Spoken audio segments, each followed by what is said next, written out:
folks, it's me Hannah. Hey, gender. Today in this video, I want to talk about gender.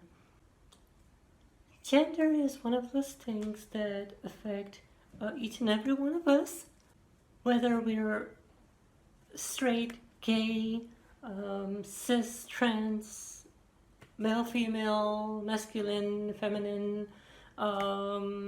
It doesn't matter. It affects each and every single one of us. Gender is a pretty deep topic, but not to worry. I'm not planning to go that deep into details. My main goal here today for this video is to expose my viewers to this information, especially if my viewers had not been exposed to this information before. So when I was a guy, I was a stereotypical straight guy. I was manly, I was protective, my ideal self, my mental image of myself was a guy. And I was definitely, no doubts, attracted to women. Now as a woman, I am still attracted to women. Did you know that gender is not 2 points? Like, maleness, femaleness, or maleness, femaleness. In this video, I'm going to mention 4 dimensions of gender. So the first dimension is gender identity. So there are 2 points to this. The first point is there are 2 points. The first dimension is gender identity. Gender identity is made up of a range between 2 points. On one side is womanness, on the other side is manness. If you prefer womanness to be on this side and manness to be on the other side, that's fine too. The point I'm trying to make here is on one side is womanness and on the other side is manness, and it's a range. So in gender identity, a person could be anywhere on this range. A person could be more towards womanness, or more towards manness, or even right smack in the middle. The same person could even shift within the range, like throughout the day, from 1 minute to the next. Yep. So in Hannah's context, when I was a guy, I was all the way at manness, right? I didn't do halfway stuff.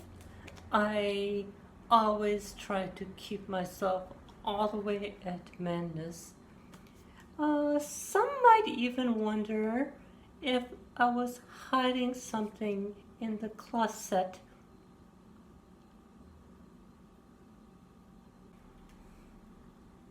Gender identity is basically about our roles in society, right? Right. Whether we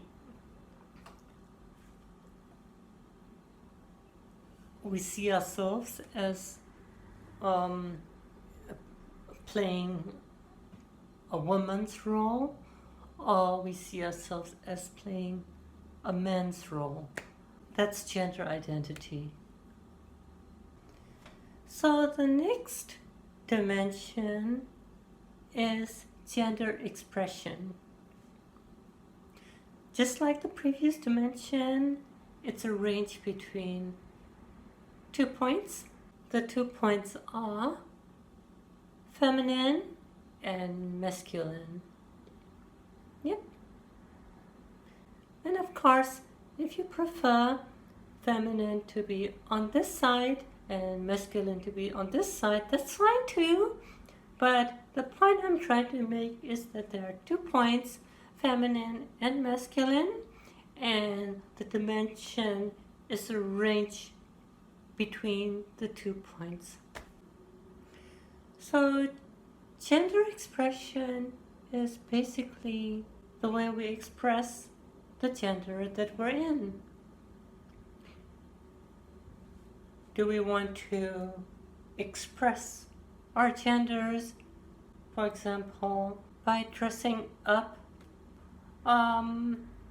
more like a lady, or more like a gentleman, or more like a wild thing? Yeah.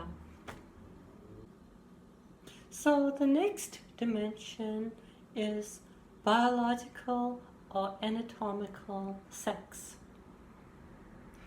Biological or anatomical sex is basically the equipment that we were born with.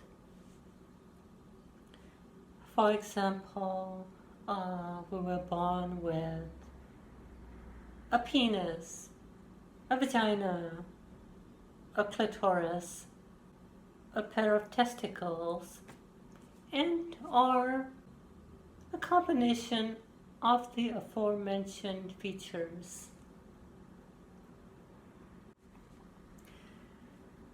In the past, throughout human history, societies determined roles a person should play, ways a person could express based on the biological or anatomical sex.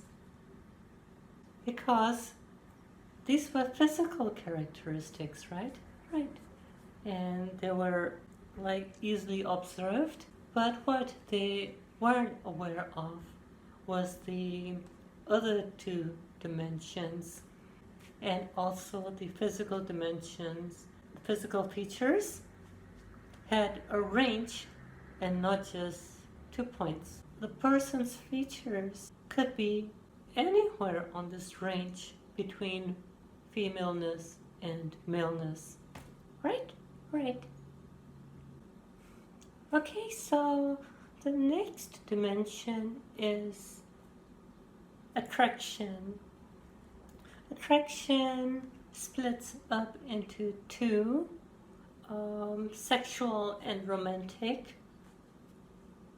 Sexual, just like the previously mentioned dimensions, there's a range, and the range on one end is women or female people.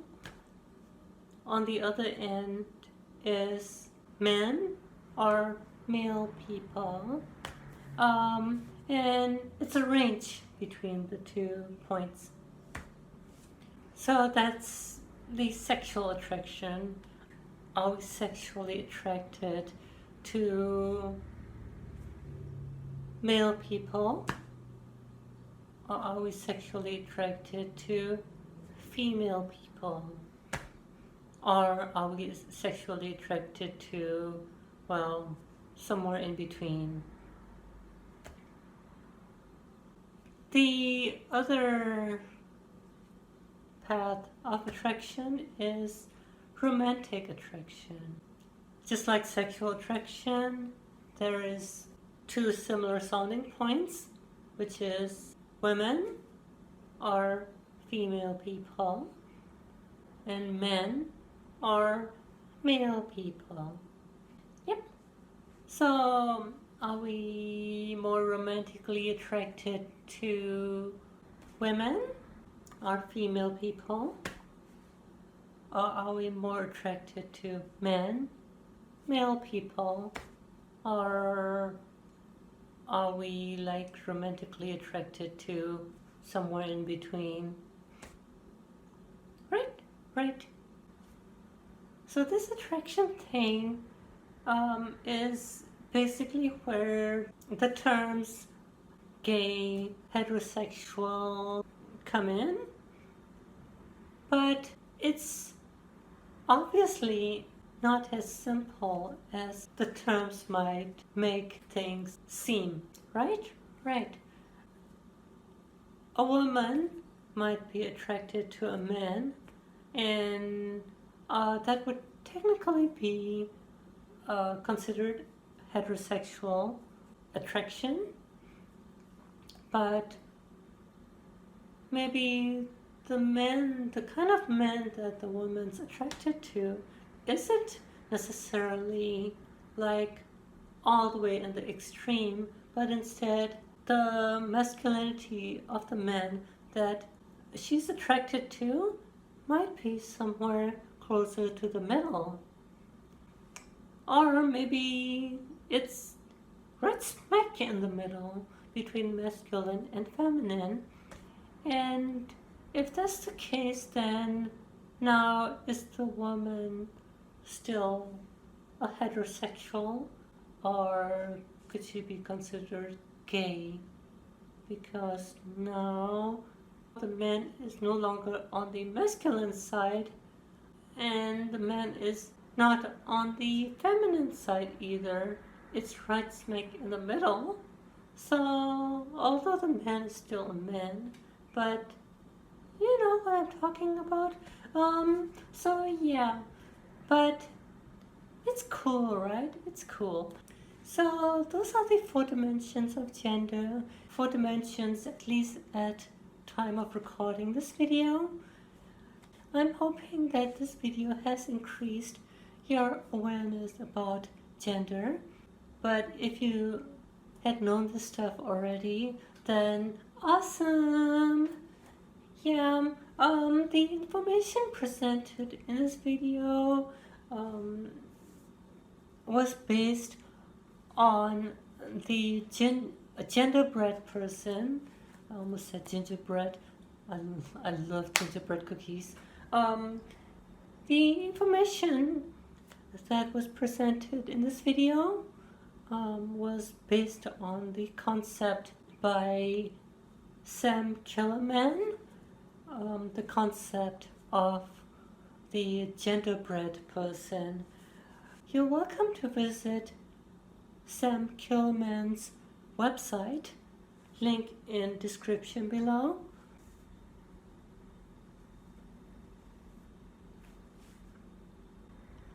Laters!